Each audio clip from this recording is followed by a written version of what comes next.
after the ceremonies began, Martin Luther King walked up to the podium on the steps of the Lincoln Memorial and began. I am happy to join with you today in what will go down in history as the greatest demonstration for freedom in the history of our nation.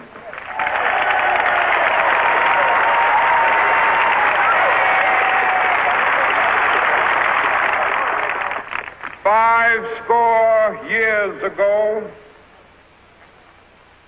a great American in whose symbolic shadow we stand today signed the Emancipation Proclamation.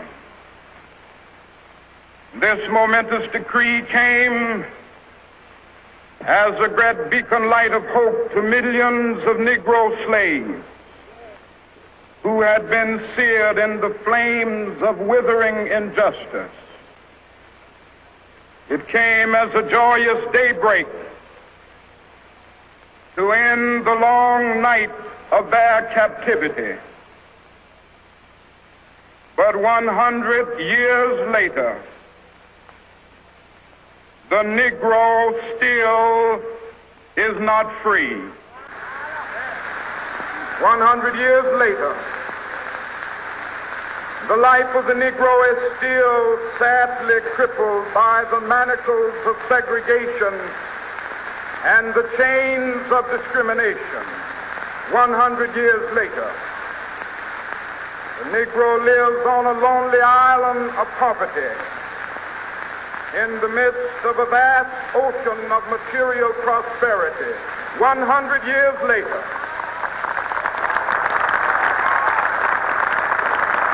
the Negro is still languished in the corners of American society and finds himself in exile in his own land. When the architects of our republic wrote the magnificent words of the Constitution and the Declaration of Independence, they were signing a promissory note to which every American was to fall heir. This note was a promise that all men, yes, black men as well as white men, would be guaranteed the unalienable rights of life, liberty, and the pursuit of happiness. It is obvious today that America has defaulted on this promissory note insofar as her citizens of color are concerned. Instead of honoring this sacred obligation, America has given the Negro people a bad check, a check which has come back marked insufficient funds.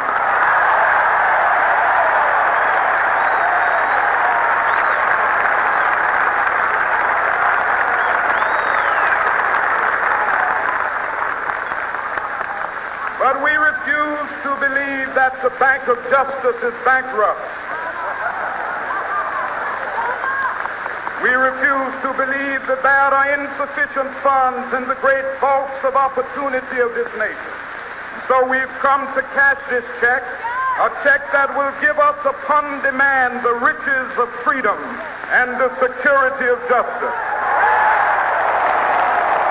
We have also come to this hallowed spot to remind America of the fierce urgency of now. Now is the time to make real the promises of democracy. Now is the time to rise from the dark and desolate valley of segregation to the sunlit path of racial justice. Now is the time to lift our nation from the quicksands of racial injustice to the solid rock of brotherhood. Now is the time.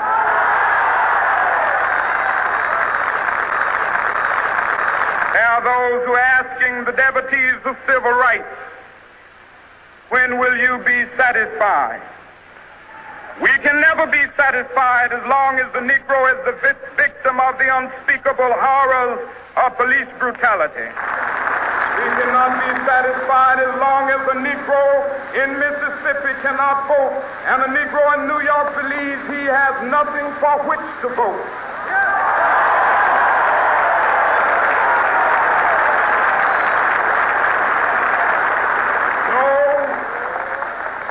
No, we are not satisfied, and we will not be satisfied until justice rolls down like waters and righteousness like a mighty stream.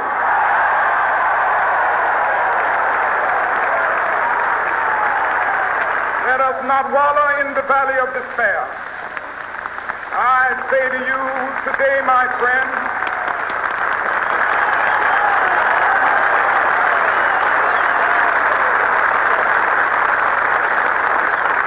so even though we face the difficulties of today and tomorrow, I still have a dream. It is a dream deeply rooted in the American dream. I have a dream that one day this nation will rise up, live out the true meaning of its creed. We hold these truths to be self-evident that all men are created equal. I have a dream that one day on the red hills of Georgia, the sons of former slaves and the sons of former slave owners will they be able to sit down together at the table of brotherhood. I have a dream that one day even the state of Mississippi, a state sweltering with the heat of injustice, sweltering with the heat of oppression, will be transformed into an oasis of freedom and justice. I have a dream that my 4 little children will one day live in a nation where they will not be judged by the color of their skin, but by the content of their character. I have a dream today.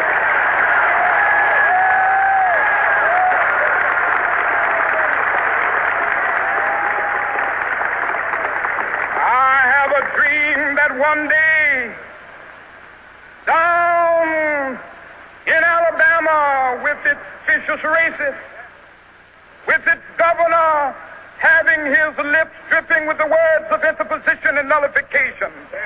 One day right there in Alabama, little black boys and black girls will be able to join hands with little white boys and white girls as sisters and brothers. I have a dream today.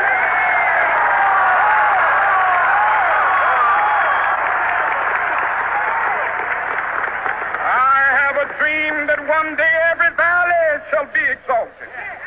Every hill and mountain shall be made low, the rough places will be made plain, and the crooked places will be made straight, and the glory of the Lord shall be revealed, and all flesh shall see it together. This is our hope. This is the faith that I go back to the South with.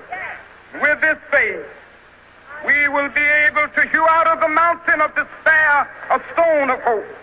With this faith, we will be able to transform the jangling discords of our nation into a beautiful symphony of brotherhood. With this faith, we will be able to work together, to pray together, to struggle together, to go to jail together, to stand up for freedom together, knowing that we will be free one day.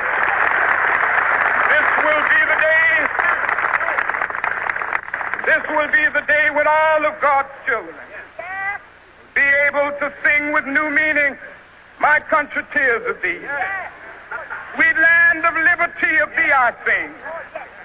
Land where my fathers died, land of the pilgrim's pride.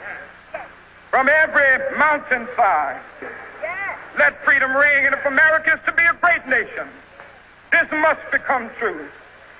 So let freedom ring. From the prodigious hilltops of New Hampshire, let freedom ring. From the mighty mountains of New York, let freedom ring. From the heightening Alleghanies of Pennsylvania, let freedom ring. From the snow-capped Rockies of Colorado, let freedom ring. From the curvaceous slopes of California, California. But not only that, let freedom ring from Stone Mountain of Georgia. Let freedom ring from Lookout Mountain of Tennessee.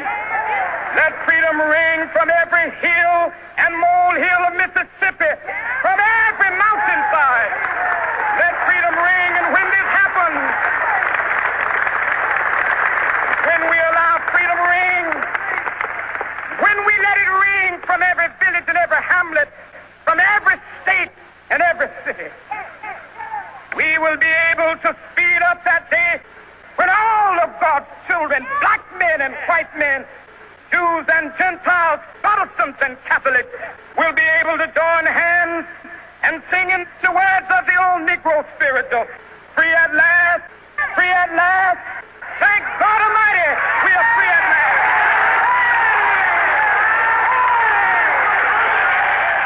By using biblical language, King created a moral imperative.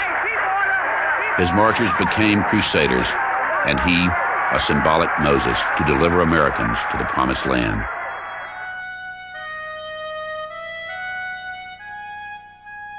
The speech was structured like a classic tale of good triumphant over evil.